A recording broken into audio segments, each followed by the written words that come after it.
con una mano atada, entonces a ver cómo le vamos a hacer. Pero muy bien, hermanos. Bien, vamos por favor a Efesios. Vamos a Efesios, por favor.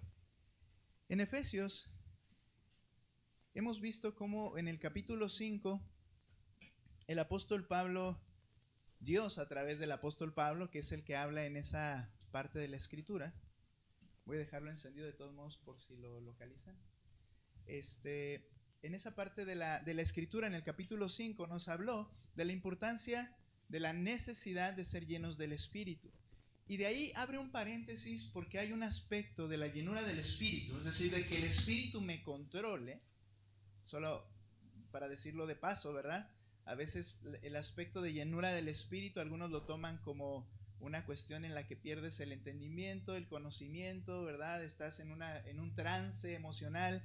Pero la Escritura habla de llenura del Espíritu, a que Él tome el control cada vez más de nuestras vidas. Y un aspecto que manifiesta la llenura del Espíritu, que cada vez me está controlando más, es el sometimiento. Es un corazón humilde que está dispuesto a someterse a quienes están con autoridad sobre él. Entonces el apóstol Pablo le dice a la iglesia: sométanse unos a otros en el temor de Cristo, en el 5:21. Y después explica las tres áreas básicas de las relaciones interpersonales en donde este sometimiento se practica, empezando por el esposo y esposa, hijos con los padres, y ahora vamos a hablar de las relaciones laborales. Ahí está. Perdón. Hablaremos de las relaciones laborales, es decir, esa relación en el empleo con el amo, yo como amo con mis subordinados. ¿Cómo es que eso se va a manifestar? Entonces, les invito a que vayan a Efesios capítulo 6. Vamos a leer, por favor, juntos ahí en Efesios. Vamos a ver el capítulo 6, versículos del 5 al versículo 9. ¿De acuerdo? 6 del 5. Perdón, sí, 6 del 5 al 9. Yo dije, ¿qué estoy diciendo? ¿6 del 5? 6 del 5 al 9. ¿Listos, hermanos? Ok, síganme con su vista allí. Dice: siervos, obedezcan a sus amos en la tierra con temor y temblor, con la sinceridad de su corazón, como a Cristo. No para ser vistos como los que quieren agradar a los hombres, sino como siervos de Cristo, haciendo de corazón la voluntad de Dios. Sirvan de buena voluntad como al Señor y no a los hombres, sabiendo que cualquier cosa buena que cada uno haga, esto recibirá del Señor, sea siervo o sea libre. Y ustedes, amos, hagan lo mismo con sus siervos, y dejen las amenazas, sabiendo que el Señor de ellos y de ustedes está en los cielos, y que para Él no hay acepción de personas. Ahora, es claro y entendible que cuando le está hablando, por ejemplo, a esposo y esposa y les dice qué deben hacer. Bienvenidos. Enrique y Pamela, no los había visto, discúlpenme, bienvenidos.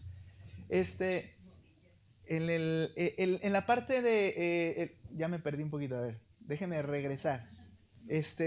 Ok, cuando él está hablando al esposo o a la esposa, sí, obviamente son esposos y esposas creyentes o que están escuchando el mensaje, porque recuerda que la instrucción es personal. Él dice, ¿verdad? Esposa, sigue y apoya el liderazgo de tu esposo. Quiere decir que la esposa está en el auditorio de los creyentes que están oyendo esa carta leída en la iglesia en Éfeso. Esposos, cuida a tu esposa, ámala. Hijos, son hijos que están allí escuchando y que son hijos que creen en Cristo, porque cada una de estas órdenes dice como a Cristo, ¿verdad? Es como la base para hacer las cosas. Ahora, esto mismo sucede, está hablando a siervos, es decir, vamos a utilizar este término para empezar, empleados, pero que son creyentes, que están oyendo el mensaje en la iglesia. Y les dice cómo deben ellos obedecer, someterse en el trabajo.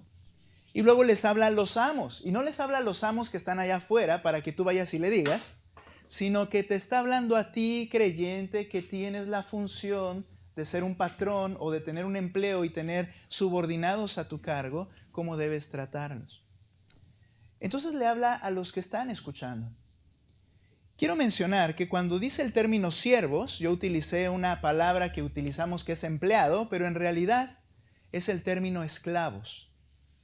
En ese tiempo estaba en funcionamiento de manera normal la esclavitud. Quiero que noten entonces que cuando dice siervos obedezcan a sus amos, está hablando a creyentes que estaban como esclavos de alguien más. Y les dice cómo deben ellos tratar y comportarse en sus labores. Yo quiero que tú te imagines y pensar, los esclavos, ¿no? Deberían levantarse todos. Deberían destruir y derrotar a sus amos. Pero la Escritura les dice a los siervos, obedezcan. Vamos a hablar un poquito de eso. Ahora, de manera de introducción, quiero mencionar que se considera que en el tiempo del apóstol Pablo, cuando él escribe esta carta a los Efesios, y de paso si trae su volumen, quíteselo para que no tengamos problemas con los celulares, pero se considera que en ese tiempo había más de 6 millones de esclavos en el Imperio Romano. Y esa esclavitud era una institución legal aceptada por el Imperio Romano. Entonces, era muy probable que creyentes estuvieran bajo el yugo de la esclavitud. Entonces, como expliqué, la palabra usada aquí por Pablo y traducida a siervos es la palabra doulos, que significa esclavos, literalmente. Es decir, esta era su condición social, esta era su condición económica de muchos de los creyentes del Evangelio en ese momento y en esa iglesia. Por otro lado, nuestro pasaje también habla a los amos creyentes que tenían a la vez personal que trabajaba para ellos como esclavos. Nota una cosa, el pasaje no trata ni dice liberen a sus esclavos o a los esclavos libérense de sus amos. Debemos notar eso. La intención de Pablo en sus instrucciones no era abolir las diferencias sociales y estructuras que había en el imperio, bajo el Imperio Romano. Esa no era la intención. No somos socialistas. Dios ha determinado que para el funcionamiento de la sociedad debe haber liderazgos y debe haber obediencia a esos líderes. Y la intención del Evangelio no es hacer un ambiente o eliminar todos los estratos sociales, no. La intención del Evangelio es que nosotros podamos reflejar a Cristo en medio de la forma de vida en la que estamos en nuestra sociedad. Ahora, no es la intención de Pablo hacer esto, destruir este sistema, esta estructura. Más bien, el llamado es a mostrar un genuino amor y ese inigualable amor de Cristo en las esferas de la vida social, ya sea como amo o sea como esclavo. Pablo exhortó, por ejemplo, a Filemón. Tenemos una carta llamada así Filemón, es una carta personal. Y a esta persona que lleva el nombre de esta carta, Filemón, o la carta lleva el nombre de esta persona, le dijo que recibiera a Onésimo. La instrucción es, recibe a Onésimo. ¿Quién era Onésimo? Onésimo era su esclavo. Y Pablo le dice en el verso 16, recíbelo, escucha, ya no como esclavo, sino más que un esclavo, como un hermano amado. Lo que sucedió es que Onésimo, como muchos esclavos, defraudaban a sus amos, les robaban y se daban a la fuga. La esclavitud era algo costoso. Si tú comprabas un esclavo, era algo costoso tener un esclavo para tu trabajo. Y había esclavos que porque odiaban a sus amos, les robaban y huían. La cosa es que Onésimo es puesto en la cárcel y se topa ni más ni menos que en la cárcel al apóstol Pablo, porque él fue encarcelado por predicar el Evangelio. Y entonces en la cárcel le comparte el Evangelio y Onésimo cree en el Señor Jesucristo y se entera que es esclavo o era esclavo de su amigo Filemón, otro creyente, una persona adinerada. Y le escribe a Filemón cuando Onésimo sale de la cárcel y le dice, recíbelo. Y después le dice, lo que te deba, ponlo a mi cuenta, yo lo voy a pagar. Porque había defraudado a su amo. Pero ahora él venía creyente ya, arrepentido, y tampoco le dice a Onésimo, libéralo, sino dice, trátalo como más que un esclavo, como tu hermano en Cristo. Entonces, la predicación del Evangelio no tiene esa intención. De hecho, el Imperio Romano persiguió a los cristianos porque ellos decían que ellos querían eliminar este orden social y que iban a traer caos.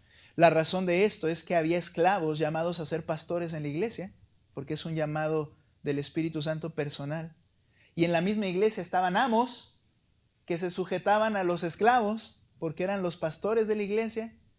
Y esto era hermoso, porque era un testimonio de lo que Cristo podía hacer. Y eso le impacientaba a los romanos, por tanto perseguían el cristianismo. Ahora, las Escrituras reconocen, como dije, la necesidad de un funcionamiento correcto de cada institución, comenzando con la familia. Se requiere un sistema de liderazgo y subordinación. Pero en la dirección del Espíritu Santo, cada creyente en sus relaciones sociales, la esposa con el esposo, los hijos con los padres y los amos con los siervos, deben de hacer las cosas por amor a Cristo. Y de esa manera entonces reflejar la fe que ellos tienen. Vamos a hablar ahora y en 2 sesiones más, 3 predicaciones si Dios nos permite, de las relaciones en el empleo diario. No vamos a hablar de esclavitud particularmente para nosotros, pero hablemos de las relaciones en el empleo diario, en las cuales también la meta principal es la gloria de Cristo por medio de empleados obedientes. Sí, empleados obedientes y patrones amorosos. Dicho sea de paso, en el tiempo de la esclavitud en el sur de los Estados Unidos, se contrataban pastores o predicadores para estarles diciendo a los esclavos textos como estos donde dicen: obedezcan a sus amos en la tierra con temor y temblor, con sinceridad de corazón como a Cristo, no para ser vistos por los que quieren agradar a los hombres. Y ellos estaban siendo latigados, asesinados. Y estos hombres contratados por estos capataces les decían: no digan nada, ustedes tienen que seguir. No es lo que dice el texto. Porque le dice a los amos: amen a sus esclavos y no los traten de manera mala. Y eso no lo predicaban. Era un engaño, era media verdad, y media verdad es una completa mentira.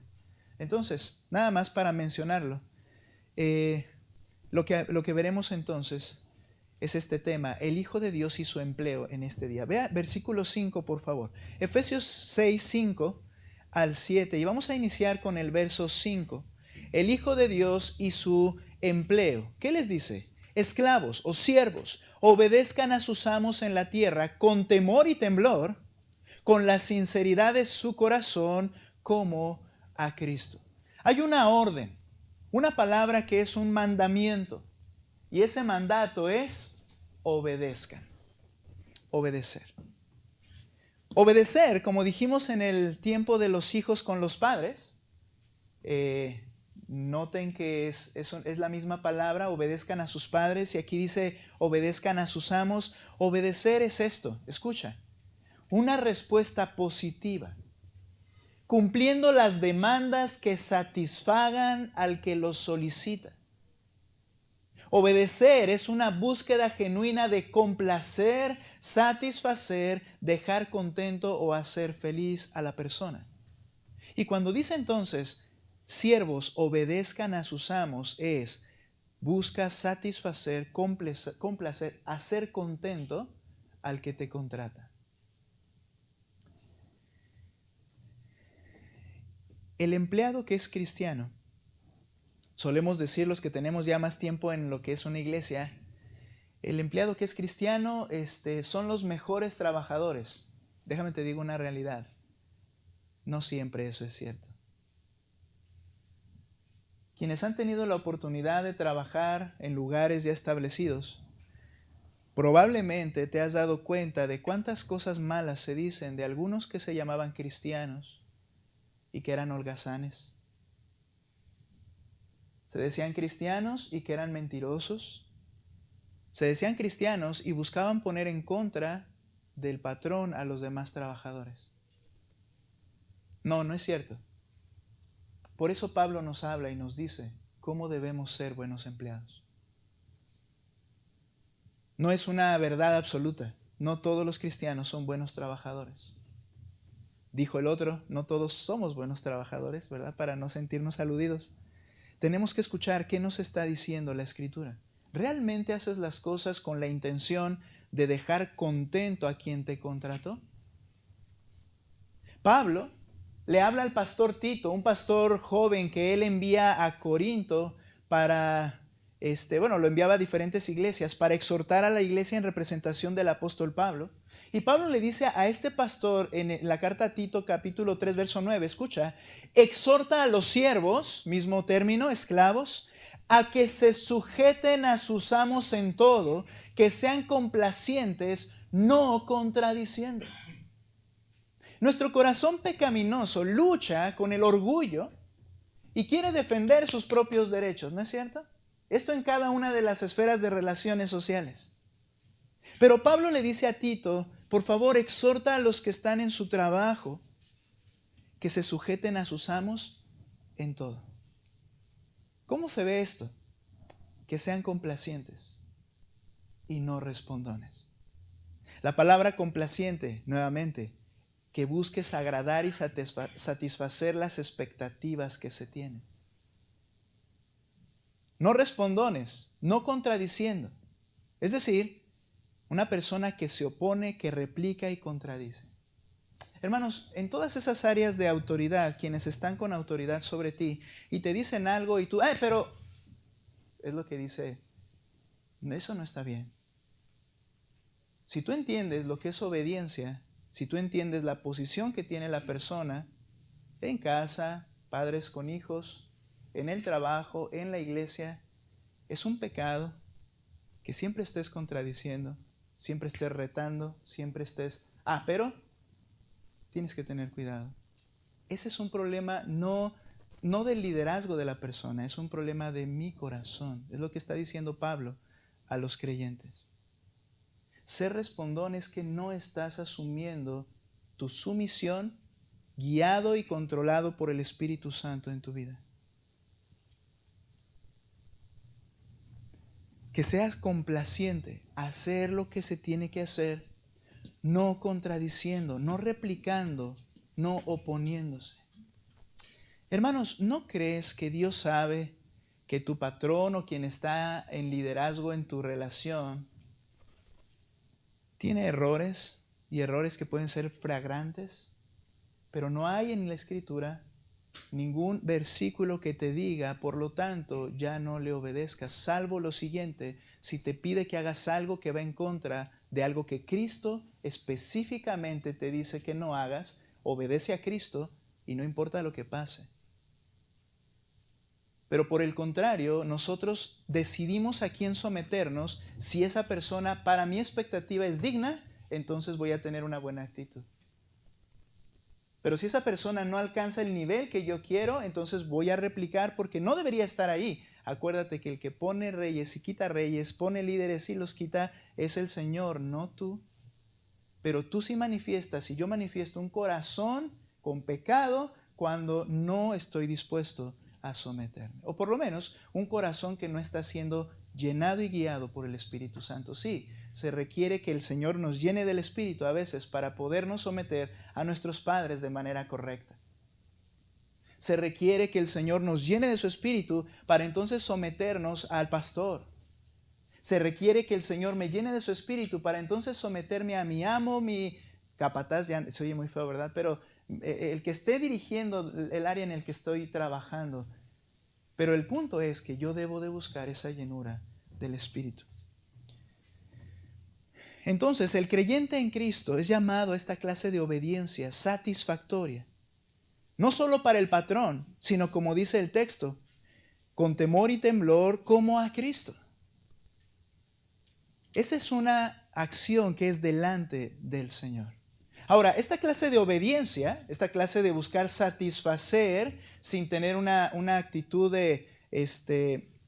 opuesta, esta clase de obediencia se compone de dos aspectos. Nota por favor ahí el versículo 5 y hay que explicar esto, ¿verdad? Porque si lo malentendemos, entonces podríamos errar. Cuando dice, ¿cómo es que debes obedecer? Dice, con temor y temblor. Y otro aspecto, en la sinceridad de tu corazón como a Cristo. Ahora, la obediencia se compone de dos aspectos. La primera es una actitud correcta, la segunda es una acción correcta. Primero nos habla de la actitud correcta en el verso 5, con temor y temblor en la o con la sinceridad de su corazón como a Cristo. La actitud correcta, temor y temblor, no se refiere a miedo, aunque la palabra específicamente es miedo y temblor es estremecerse. La imagen es cuando tú veías un ángel del Señor o al Señor mismo en el Antiguo Testamento, es una frase muy común, que dice que vino a ellos temor y temblor. ¿Qué sucede? Que el miedo hacia esa visión tan impresionante hacía que tu cuerpo literalmente se sacudiera. Habla de algo, una percepción y el resultado de ella. Pero cuando Pablo utiliza este término con temor y temblor, no se refiere a que tengas miedo a tu amo porque es perverso y estés temblando, ¿verdad? Producto de la dureza de ese amo, lo cual sería natural, temblar cuando tienes miedo, sino que es algo que se te demanda. Tú hazlo con temor y temblor. Habla de una actitud. Es el complemento que debe acompañar la obediencia correcta. Ve conmigo a 2 Corintios 7:15, por favor. Y mira cómo utiliza Pablo esta misma frase en una instrucción a Tito, quien mencionamos ya hace un momento. En una instrucción a Tito, o una referencia a Tito. 2 Corintios capítulo 7. Nota la actitud con la cual debemos obedecer. 2 Corintios 7:15. Bien, les doy un momentito para encontrarlo. ¿Listos? Dice la Escritura lo siguiente, hablando de Tito, dice, y su amor hacia ustedes, Tito amando a la iglesia de Corintio, dice, y su amor hacia ustedes abunda aún más al acordarse, nota, escucha esto, de la obediencia de todos ustedes y de cómo lo recibieron con temor y temblor. Me gozo de que en todo tengo confianza de ustedes. ¿Cuál era el punto? Pablo no podía ir a Corinto. Y él entonces dice, Tito, ve por favor a Corinto. Y dice, y Tito los ama con todo su corazón. Porque cuando llegó con ustedes, enviado por mí, vio la obediencia de esta iglesia, de ustedes como iglesia. Y vio cómo lo recibieron con temor y temblor. ¿Acaso quiere decir que cuando Tito entró a las puertas de la iglesia como cantina, ¡pum!, y todos cayeron al suelo y temblaban y tenían miedo? No. Habla de la actitud que tenía la iglesia para con Tito. ¿Cuál es esta actitud? Implica respeto y disposición. Llegó Tito, siendo quizá más joven que el apóstol Pablo, que es lo más seguro, y en lugar de menospreciarle, le respetan y se pusieron atentos a lo que Tito les dijera y les enseñara para obedecerle. Implica una actitud de respeto y disposición ante quien es la autoridad. ¿Cuál es lo contrario a esta actitud? Lo contrario es menospreciar y resistirse, como ya vimos hace un momento. Menospreciar al que está y siempre estarse oponiendo y resistiendo a lo que está diciendo. Es completamente lo contrario al temor y temblor. Pablo, al hablar en Romanos acerca de someterse a las autoridades, Romanos 13, un capítulo que impactó a muchos cuando lo estudiamos. Nuestra hermana Ángela, recuerdo que decía que estaba muy duro ese capítulo porque habla precisamente de las relaciones laborales y con las autoridades más bien. Y Romanos 13:7, permíteme leértelo, dice, paguen a todos los que deban, le dice a la iglesia. Al que impuesto, impuesto. Al que tributo, tributo. Y luego en la Reina Valera se traduce así, al que respeto, respeto. Pero la palabra es, al que temor, temor. Y es que es precisamente eso. En relación con las autoridades, debes manifestar respeto. Y termina diciendo, al que honor, honor. Como algo que tú debes brindar. No algo que se deben ganar. Hermanos, ¿Cómo argumentamos ese asunto tanto, verdad? Es que tiene que ganarse mi respeto. No, dice Cristo, es que tú tienes que ofrecer y dar con una actitud de respeto. Tú lo tienes que hacer. Entonces, que el Espíritu te controle para que lo lleves a cabo. Perdió mi respeto. Más bien tú ya no se lo quieres dar, que es muy diferente. Tú tienes que otorgar respeto. Y en esta actitud correcta, esta actitud de respeto y disposición, también dice en Efesios allí, lo leo, con temor y temblor, con la sinceridad de su corazón como a Cristo. Ese respeto y disposición hacia quien es tu autoridad puede ser fingido, puede no ser real. Puedes estar nada más engañando a esa persona.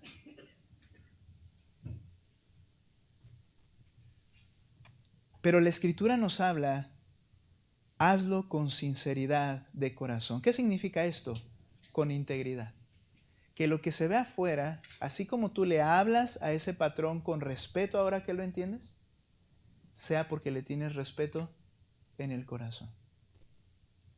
Que haya integridad, porque el punto aquí, y es lo que hace el apóstol Pablo, es acuérdate que si alguien mira el corazón es Dios. Tienes que hacerlo con integridad de corazón. La actitud correcta se ve afectada, como mencioné, por el concepto que tenemos de la persona a quien debemos someternos. Sin embargo, la falta de integridad de mi corazón es mi pecado y nadie es responsable por ello, sino solo yo.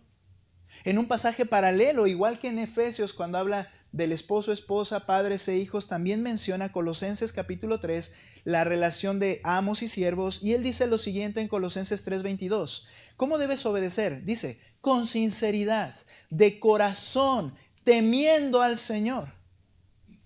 Este es el incentivo para no ser hipócritas, con una actitud aparentemente de respeto, pero por dentro una crítica en tu corazón. Dice, teme a Dios. Él te ve y Él sabe precisamente lo que estás sintiendo. Ese es el incentivo para hacer un corazón y tener y motivar un corazón íntegro. Ahora, hay una cuestión. Hay patrones o hay líderes que son difíciles de aguantar. Ve conmigo a primero de Pedro capítulo 2. El apóstol Pedro también habla de esto. Vuelvo a decir, porque en la vida cotidiana de la iglesia había esclavos y había amos dentro de las filas de la iglesia. Primera de Pedro 2:18 les dice lo siguiente: siervos, ¿qué palabra es esa otra vez? Esclavos, estén sujetos a sus amos, y mira cómo utiliza el apóstol Pedro, con todo respeto. No solo a los que son buenos y afables, sino también a los que son insoportables. Hay algunos que realmente se las ingenian para ser complicados. De hecho, esta palabra insoportable significa perversos, lo cual implicaba ese tipo de amos que maltrataban a sus esclavos, que los dañaban. Les dice, mira, no solo a los que son buenos y afables, sino también a los que son insoportables. Es decir, que había creyentes esclavos que estaban planificando algo para derrocar a su amo, siendo aún creyentes. Y le dice el apóstol Pedro, aun cuando sean perversos, tu responsabilidad es obedecerlos con la actitud correcta. ¿Cómo podemos hacer eso? Acuérdate de que es que el Espíritu Santo te controle, que el Espíritu Santo te llene, que te guíe. Y mira lo que dice el 19. Porque esto, una actitud así en esos momentos más complicados, con estos patrones o líderes perversos, dice, porque esto haya gracia. Si por causa de la conciencia ante Dios alguien sobrelleva penalidades sufriendo injustamente. Cuando tú estás haciendo lo correcto y ellos te están oprimiendo, dice el Señor, ahí vas a recibir mayor gracia. Es bueno, soporta. al ver ciertas documentales de la esclavitud, uno puede decir, ¿cómo pueden soportar eso? Pero en esa esclavitud en Estados Unidos había muchos creyentes esclavos y que en medio del sufrimiento y muriendo bajo el látigo de sus amos, ellos seguían alabando y glorificando al Señor. ¿Por qué? Yo no sé por qué el Señor lo permitió, pero dice Pedro, pero si es tu caso, vas a hallar gracia para poder soportar y para poderle darle gloria a Dios en medio de esas circunstancias. Ha sido hermoso a lo largo de la historia que cuando el Evangelio se ha predicado y ha sido abrazado por sectores mayores, sociedades, ciudades completas, la esclavitud se ha abolido en un sentido. Porque hay un trato justo, porque hay un cuidado, porque ya no les llaman esclavos. Pero aun si fuera que estás en una situación difícil, dudo mucho que alguien esté aquí en una situación tan complicada como un esclavo que era asesinado por el látigo de sus amos. Pero hay dificultades y dice, recibes gracia. Ahora ve el verso 21, ahí mismo donde estamos, 1 de Pedro 2:21. Mira, porque para este propósito han sido llamados. Creyentes, escuchen algo. Dios tiene un propósito en nuestras vidas. ¿Cuál? Si a Él le place, pues también Cristo sufrió por ustedes, dejándoles ejemplo para que sigan sus pasos. Para algunos de nosotros, para algunos de los creyentes a lo largo de la historia y a unos más que otros, el propósito de Dios ha sido sufrir situaciones que uno no podría tolerar. Pero le dice, pero tranquilo, porque este es el propósito del Señor al llamarte. Esto nos enseña algo, que el sufrimiento en la vida cristiana es inevitable y que otros sufrirán más que otros más. Pero que en medio de eso la gracia del Señor está. Ahora entonces, Dios al otorgar favor y Dios agradándose en esa persona que está siendo obediente en medio de dificultades, entonces la obediencia implica una actitud correcta, una actitud desde tu corazón, pero también implica un actuar correcto. Regresa conmigo a Efesios y tenemos poquito para terminar. Nota por favor lo que dice Efesios capítulo 6. Ya hablamos de la actitud correcta, ahora el actuar correcto. Bien, siervos 5, voy a leer desde ahí, obedezcan a sus amos en la tierra con temor y temblor, con la sinceridad de su corazón como a Cristo. Y mira el obrar correcto, no para ser vistos como los que quieren agradar a los hombres, sino como siervos de Cristo, haciendo de corazón la voluntad de Dios. Ya vimos una actitud íntegra y ahora se refiere a un obrar íntegro.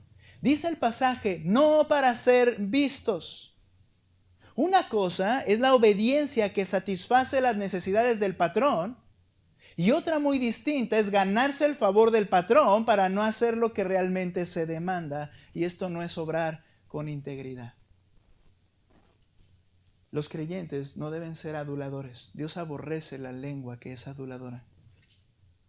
Esto no quiere decir que tienes que tener lengua de espada, ¿verdad? Y todo, no.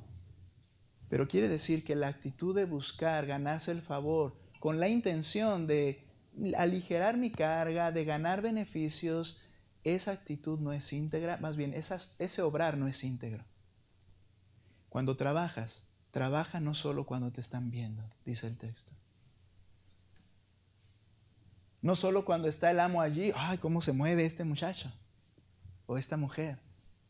Pero se van y entonces en el celular ahí podemos estar horas y horas y pasando el dedinguis, ¿verdad? Por ahí. Dice el Señor, tienes que actuar y tienes que hacer no como buscando agradar a los ojos, no para ser visto. Otra variante pecaminosa que es servir al ojo, como ya dije, es trabajar solo cuando me está viendo mi supervisor. Los que trabajan en empresas grandes, todos nos damos cuenta de eso. Cuando se va, ¿cómo dice un refrán? Que cuando se va el gato, los ratones hacen fiesta. Algo así, o es mi versión, ¿verdad? Pero la idea es esa, ¿no? Cuando no está el que está viendo, ya cada quien está hablando, la producción no sale y regresa y todos empiezan a trabajar. El creyente no debiera ser así. El creyente debiera ser el que trabaja y los demás se dan cuenta de decir, este sí hace su trabajo como debe hacerlo. No para ser vistos, y entonces nos da cómo debe hacerse, sino como siervos de Cristo. El creyente entiende que es siervo de Cristo antes que nadie, y es siervo de Cristo en el trabajo, es siervo de Cristo en el hogar, es siervo de Cristo en la iglesia, es siervo de Cristo en la calle. Está sirviendo permanentemente con todo lo que hace al Señor en cualquier lugar en el que esté. Dice el Señor entonces, no nada más cuando está presente el supervisor, sino como que está presente tu amo, que es Cristo, y te está viendo permanentemente.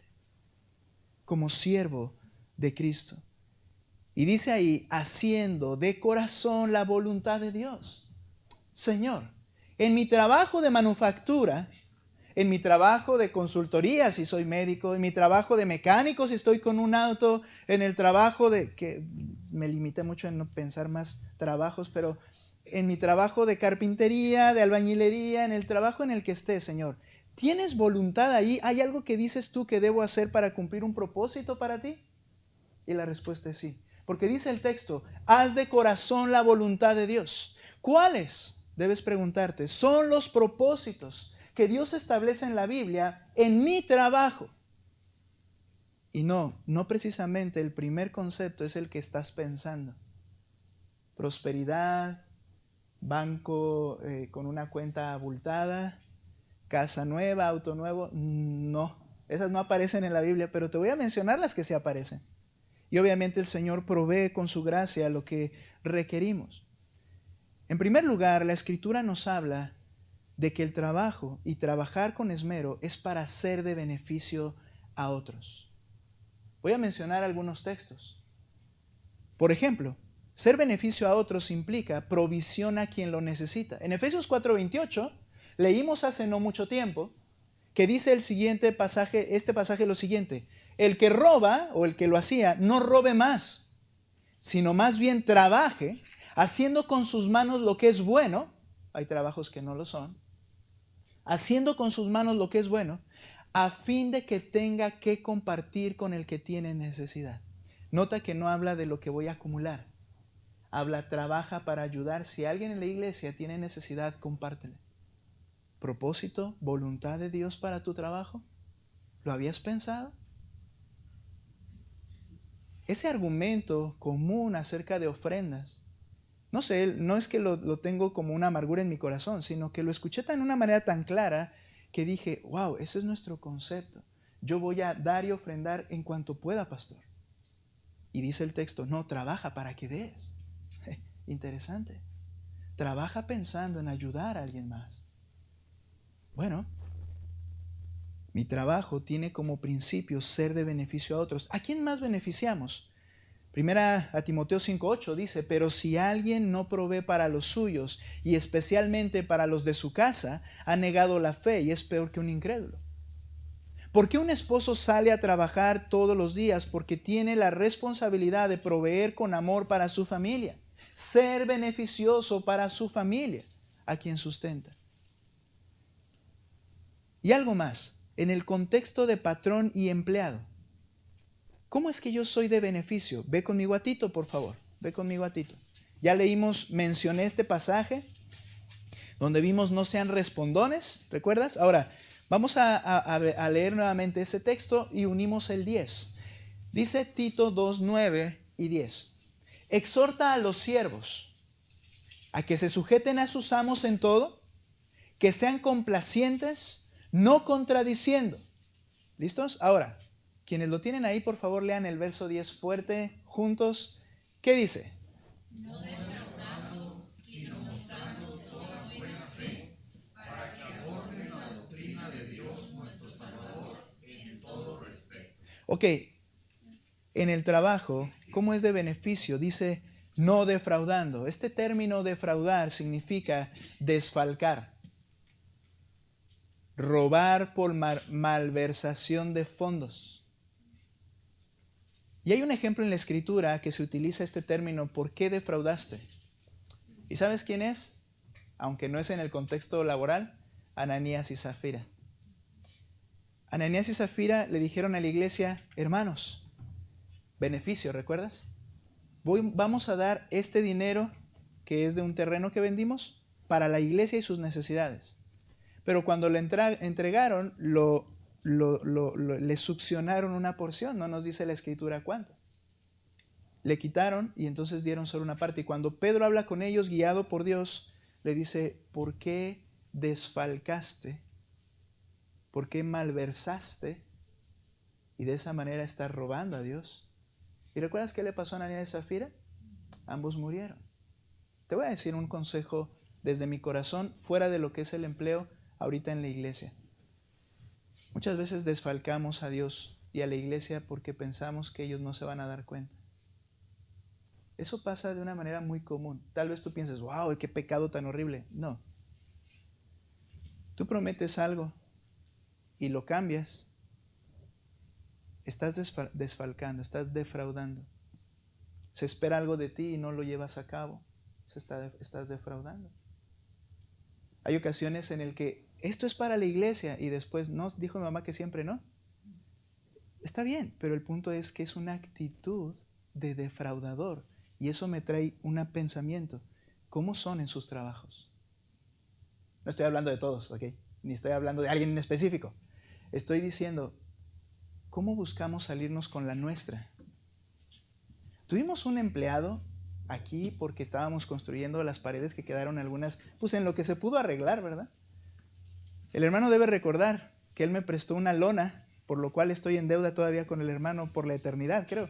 Me prestó una lona enorme, una lona negra que cerraba todo esto, que era cuando nos reuníamos con lonas. Y era una persona, un albañil que se suponía que era cristiano. No acabó el trabajo y se fue y se robó la lona que el hermano me había prestado. Ahora, ¿estás robando de alguna manera a quien te contrató? ¿No entregando todo tu trabajo y esfuerzo? ¿Trabajando solo cuando te ven? Dice, no seas un defraudador. No defraudando, dice el texto, verso 10, sino mostrando toda buena fe. ¿Qué significa esto? Buena fe. Que eres digno de la confianza de parte de los que te emplean. Digno de toda buena fe es que digan, este hombre trabaja de buena fe, o en otras palabras, es de toda confianza. Tú le puedes dejar una cosa y la va a llevar a cabo. Que eso sea tu propósito. Eso es algo que el Señor establece para todo empleo. No defraudar, de buena fe. De esa manera, el empleado, el creyente, es de beneficio para el que lo contrató. Tú no pienses si es una mega empresa. Tú no pienses si nada en dinero el dueño de la empresa. Tú piensa en que tu amo es Cristo. Y debes servirlo donde quiera que estés. Y por último, otro propósito en el trabajo es hacer atractivo el evangelio. Mira lo que dice ahí. No defraudando, sino mostrando toda buena fe para que adornen la doctrina de Dios nuestro Salvador en todo respecto. Ese es el deseo de Dios. Que a través de nuestras obras en el empleo, nuestro trabajo fiel y diligente, nosotros podamos hacer atractivo el evangelio. Adornar es la palabra, es una raíz de una palabra de donde viene nuestra palabra cosmético. Algo que adorna y que hace que se vea hermoso. Son tus obras para los que saben que eres cristiano. Me comentaba alguien hace no mucho cómo es que algunos se burlan de la Escritura o de los cristianos por el testimonio de los que se dicen ser cristianos. Debemos ser adorno, no ser causa del rechazo del evangelio. Y en el trabajo es un lugar donde Dios tiene este propósito específicamente. Adorna la doctrina de nuestro Señor Jesucristo. Termino. De forma negativa, en 1 Timoteo, usando esta misma idea, dice, para que no sea blasfemado el evangelio de Cristo, es decir, insultado, para que no se burlen del evangelio, para que no sea injuriado. Y entonces entender algo, que el trato con amos cristianos debe ser mejor. Mira, ahí al final en Timoteo dice, y si tu amo es creyente, sírvele mejor. Porque se beneficia a alguien que tiene y que ama al mismo Señor. tenemos la idea de que, es la iglesia, es un hermano, entonces, me la voy llevando, no pasa nada, nadie va a decir nada. Dice, no, sírvele mejor, hazlo mejor, porque es un creyente el que se beneficia. Todo tu trabajo debe ser como a Cristo. No olvides, no debo olvidar que soy un siervo de Cristo en el lugar del trabajo. La obediencia implica entonces una actitud correcta e íntegra de respeto y disposición. Y las actividades deben ser hechas como un actuar correcto que sea de beneficio para los demás y que adornen la fe que profesamos. Un creyente en su empleo requiere la llenura del Espíritu para exaltar el nombre de Cristo en su trabajo. ¿Qué piensan de ti los que son tus autoridad sobre ti? Pero ve más allá, ¿qué piensa Cristo del trabajo que estás llevando a cabo? Vamos a ponernos en pie, vamos a orar y ser conscientes de esto y ponerlo en práctica esta semana que inicia también. Señor, cuando rechazamos la autoridad de quienes están con autoridad sobre nosotros, de una manera estamos rechazando la autoridad que a ti te corresponde, Señor. Cuando trabajamos solamente para ser vistos de los hombres, no estamos engañando a la persona, aunque lo logramos, pero tratamos de engañar al que nos mira permanentemente. Mi Dios, yo te ruego, Padre, gracia, para que cada persona aquí bajo este techo pueda servirte por medio de su trabajo. Y Señor, otorga fuerza, dirígenos con tu Espíritu cuando las personas que tienen autoridad sobre nosotros son complicados, porque son pecadores como nosotros también, para que nuestra actitud no cambie, que seamos respetuosos, que seamos dispuestos para servir y que todo lo que hagamos siempre traiga un beneficio para los demás, no solo para mí mismo, sino para los que me rodean, y que tu evangelio sea atractivo a ellos. Mi Dios, úsanos en el empleo, usa a mis hermanos en sus trabajos, úsanos para tu gloria, en el nombre de Cristo Jesús. Amén. Vamos a cantar.